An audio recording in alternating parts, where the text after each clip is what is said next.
So the Nice model thoroughly explains why Earth exists and how it was able to sustain life. So we have to start from the beginning.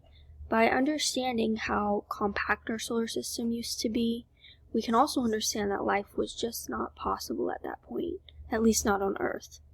So when you have these giant planets closer to the sun, that virtually destroys any possibility of actual planets, like terrestrial planets, that can sustain life near the sun,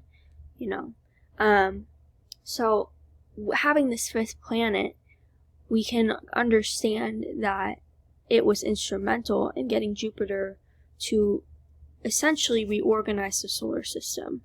Its gravity, by having that large of a mass, was able to extend our solar system.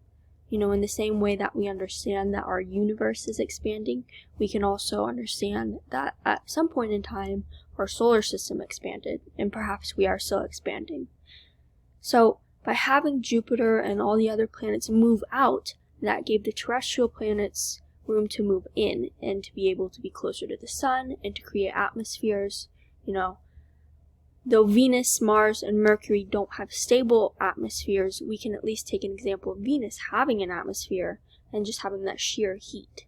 So at some time, we probably had that same heat, but we created an atmosphere that could trap that in and sustain an environment where we could have water that could help sustain life, essentially.